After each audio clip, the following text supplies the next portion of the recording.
Right, you made them dressage. You put the dressage into them. I rode with Linda Oliver and Kathy Conley as an education rider. I love Kathy. Yeah, and oh my God, I love her because she's my short. mentor. She's in our New size. York, my mentor in New York is very, very tall, but she learned from Kathy. Yeah, which is great. Kathy's her mentor. Her name is Joy Congdon. Yeah. So she was always able to really teach us little people on little horses. So listen to your horse a little bit. Yeah. You've got the energy. Yeah. Right? Got plenty. Bring that down. Okay. Bring that down.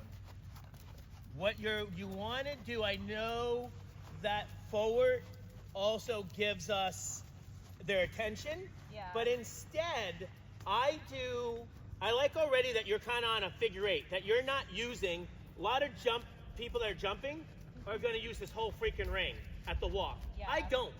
If well, you see, I can't talk. I can have a conversation with right, them. quarter line to quarter line is actually a dressage ring, just so you know. Okay, perfect. And then on this side, you can see the path that we rode earlier today. On this side of those jumps down there, and just on the other side is actually a dressage ring. Okay, it's a smaller. Yeah. Perfect. Yeah, it's the normal 20 by 60.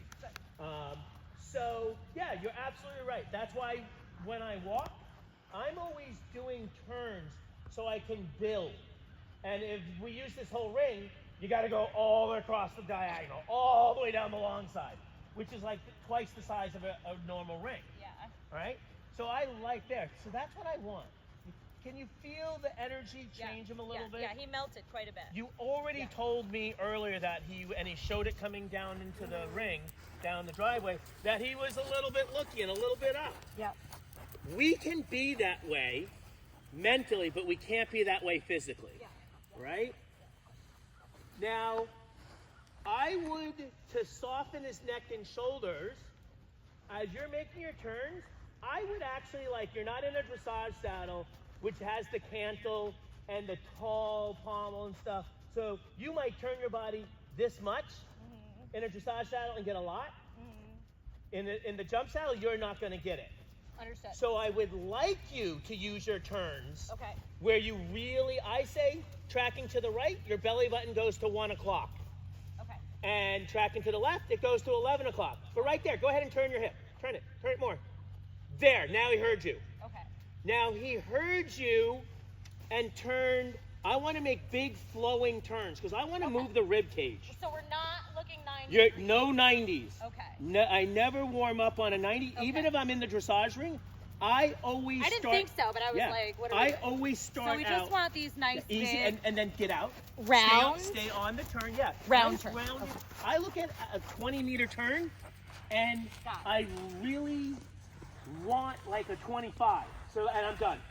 So that means I stop asking him to move over. And then if I want to move over again, I'll move over again. I don't do this. Over. I go, hey, I introduce them to their body. Yep. I want my horses. We've been doing a lot of this, so that's good. Perfect. Yeah. And I want my hands and my aids that I have with the bit and my reins to be as little as possible in the beginning, that first 5-10 minutes as I'm walking, because he's also, he likes to communicate to you through his neck and his mouth, doesn't he? He's a thoroughbred. Right. He's really just sort of compy. Right, yeah.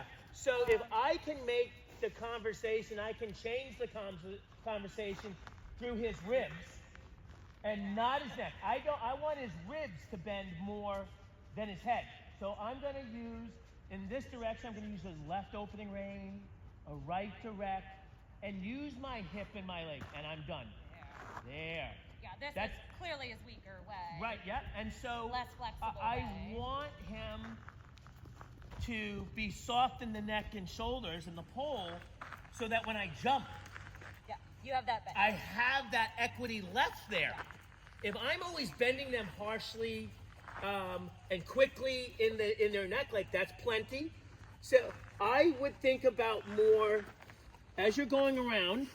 You actually, and you'll see in the video, you're actually using maybe 2 pounds, let's just say, or 1 pound in your left hand, because he's actually quite sensitive in the mouth, isn't he? Yeah. 1 pound on the left rein, but I really feel you're using a half a pound on the outside rein. Okay. And the reason I can say that is you can see his shoulder not move out like his hind end and his, they're better. Okay.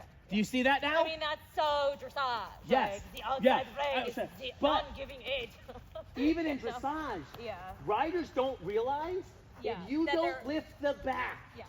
and you can't lift as a masseuse, you can't lift the back. See, right there. If Yeah. you watch the rein, Yeah. still 1 pound in that left You think rein. so?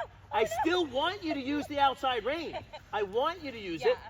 but I want you But to not use that that as a direct and a left opening, Okay. not as something that you're trying to bend his head. His head's gonna bend Yeah. only because you move his rib cage. Right. And so, and this is why, there you go, done. That was so much better. All right, got it. And again, One I'm more. showing you why One more. today will be the only time I really need to tell you this. Yeah, that's fine. We'll refresh Because it, I'm sure. again, if his back lifts, Yeah. because a back can't lift unless it's going left and right. Right. Yeah. Once it goes left and right, then it's willing to come up only because the hip can do this, come underneath. Yep. Yep. Then all of a sudden they lift up. Now when I jump, they feel so comfortable, Yeah. so relaxed, so happy to do their job, Okay.